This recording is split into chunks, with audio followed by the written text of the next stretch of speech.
स्वागत है दोस्तों।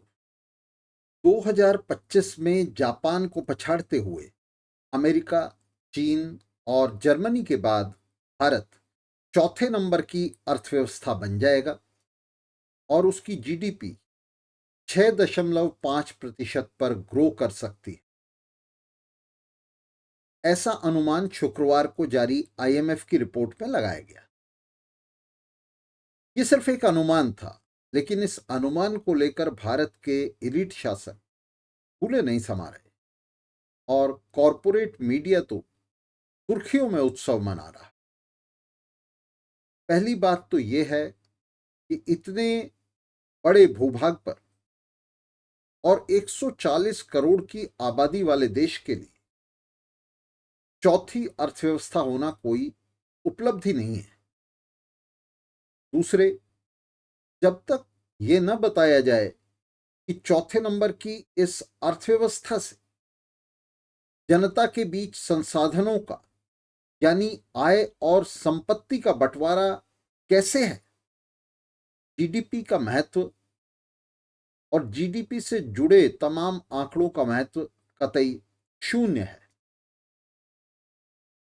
तीसरे, इस जीडीपी यानी सकल घरेलू उत्पाद में बड़ा हिस्सा साम्राज्यवादी पूंजी का है, जो एफडीआई और एमएनसी के रूप में मानवीय और प्राकृतिक संसाधनों का दोहन करके अकूत मुनाफे लूटती है और उन्हें सीमा पार ले जाती।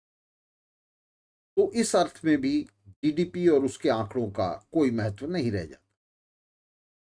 कॉरपोरेट मीडिया ये तो शोर मचा रहा है कि भारत की अर्थव्यवस्था फैल रही है, मगर ये नहीं बता रहा कि इस फैलाव में मेहनतकश जनता के लिए क्या है, उसका कितना हिस्सा है और उसे इससे क्या हासिल होगा। शिक्षा स्वास्थ्य के मामले में जनता की स्थिति कैसी है, पीसीआई यानी पर कैपिटा इनकम यानी प्रति व्यक्ति आय कितनी है और इस आय का आबादी के बीच बंटवारा कैसे है, अधिकतम और न्यूनतम आय के बीच अंतर कितना है और अंततः जनता के बीच कुल संपत्ति का बंटवारा कैसे हुआ है, गरीबी की रेखा के नीचे और ऊपर आबादी का प्रतिशत क्या है। दोस्तों, दरअसल किसी देश की जीडीपी के आंकड़े मेहनतकश जनता के लिए कतई निरर्थक होते हैं। जीडीपी के आंकड़े ऐसे ही हैं जैसे भेड़ों को यह बताया जाए कि गडरिये का बैंक बैलेंस किस तरह बढ़ रहा है। दरअसल ये दूसरे इंडिकेटर्स हैं जिनसे जनता का सरोकार होता है और इन इंडिकेटर्स को कॉरपोरेट मीडिया भी, सरकार भी लगातार छिपाती रही है, उन पर बात नहीं करना चाहती। भारत के एलिट शासकों द्वारा परोसे जा रहे जीडीपी के आंकड़े, ये आंकड़े भी तभी सार्थक हैं जब हम इन्हें दूसरे महत्वपूर्ण आंकड़ों के साथ मिलाकर देखेंगे, दूसरे इंडिकेटर्स के बरक्स रखकर देखेंगे। तो आइए जरा इन आंकड़ों से, इन इंडिकेटर्स से इनका मिलान करते हैं। भारत में ऊपर के 10% लोगों के पास 65% संपत्ति है, जबकि नीचे के 50% लोगों के पास मात्र 6% संपत्ति है। ये एक आंकड़ा है और इसे याद रखिए दोस्तों। चौथी अर्थव्यवस्था और ऊंची जीडीपी वाला भारत भुखमरी के वैश्विक इंडेक्स पर, हंगर इंडेक्स पर, वर्ल्ड हंगर इंडेक्स पर 127 देशों में 105वें स्थान पर है। कितनी लज्जा और शर्म की बात है। भारत के बच्चों की 14% आबादी कुपोषित है और युवाओं में बेरोजगारी 8% से ज्यादा है। तो एक देश जो सबसे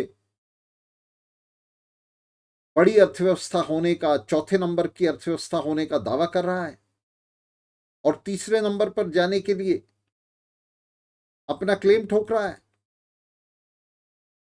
उस देश के अंदर 14% आबादी कुपोषित है और भूखमरी के इंडेक्स में वो 127 देशों में, सबसे नीचे के 27 देशों में 105वें स्थान पर है। बेरोजगारी 8% से ज्यादा है।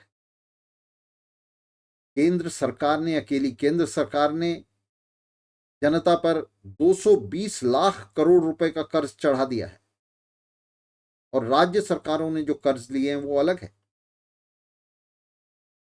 डॉलर लगभग 87 रुपए का हो चुका है। 6.2% की दर पर बढ़ती 331 लाख करोड़ की अर्थव्यवस्था के गिर्द भयंकर गरीबी, भूख से मौतें, बैंकों साहूकारों के कर्ज में दबे किसान, महंगाई, बेरोजगारी की मार झेलती वर्किंग क्लास, अपराधों और दमन की चक्की में पिसती मेहनतकश जनता का हिलोरे मारता समुद्र मौजूद है।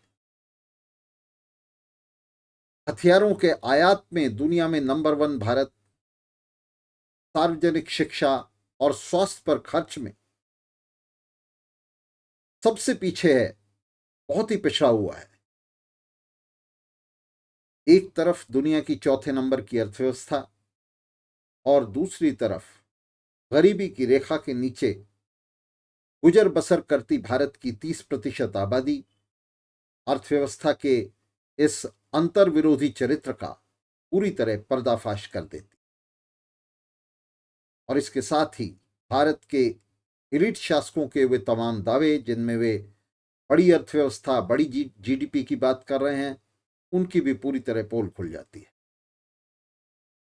चौथे नंबर की अर्थव्यवस्था में राशन के अनाज पर बसर करती 80% मेहनतकश जनता भयावह आर्थिक विषमता को उजागर करती है, उसे रेखांकित कर। इन तमाम आंकड़ों और इंडेक्सेस की रोशनी में भारत की जीडीपी में बढ़त का आंकड़ा दरअसल क्रांतिकारी दृष्टि से अत्यंत विस्फोटक बन जाता है। व्यापक विपन्नता और अभावों के महासागर के ऊपर कौंधती जीडीपी की ये रेखा स्पष्ट दिखा रही है कि भारत की सारी संपत्ति और आय ऊपर के मुट्ठी भर निवेशकों और कारोबारियों के हाथ में संकेंद्रित हो चुकी है।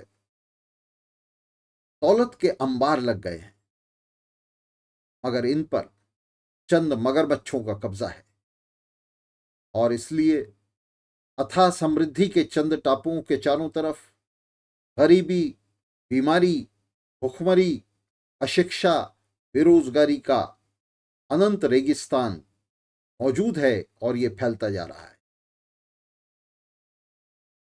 साथियों, ये स्थिति और कितनी देर चल सकती है? मेहनतकश जनता इसे और कितना बर्दाश्त करती जाएगी, कितना झेलेगी? क्या चौथे नंबर की अर्थव्यवस्था में अपना हिस्सा लेने के लिए वे उठ खड़ी नहीं होगी? जीडीपी में बढ़त के जिन आंकड़ों को भारत के पूंजीवादी शासक इतने जोर शोर से प्रचारित करते अपनी पीठ थपथपा रहे हैं, वे उनके शासन के घोर अन्यायपूर्ण और अंतर्विरोधी चरित्र की गवाही दे रहे हैं। दरअसल इन आंकड़ों का सबसे विस्फोटक अर्थ यह है कि अमेरिका और यूरोप से पहले भारत समाजवादी क्रांति के लिए परिपक्व हो चुका है। बारूद के इस ढेर पर बैठे भारत के एलिट शासक जहां जीडीपी बढ़ने का जश्न मना रहे हैं, वहीं वर्किंग क्लास और युवा पीढ़ी के अग्रणी हिस्से इन आंकड़ों को ध्यान से सुन समझ रहे हैं। ऐतिहासिक अंधता के शिकार एलिट शासक बेशक ये देख पाने में असमर्थ हैं कि फूलती अर्थव्यवस्था किस तरह उनके लिए मौत का वारंट लेकर आ रही है। आगे बढ़ती जीडीपी के पीछे छिपे क्रांति के 100 फंड वाले दैत्य को देखकर निश्चित रूप से उनके होश पाख्ता हो जाने वाले हैं।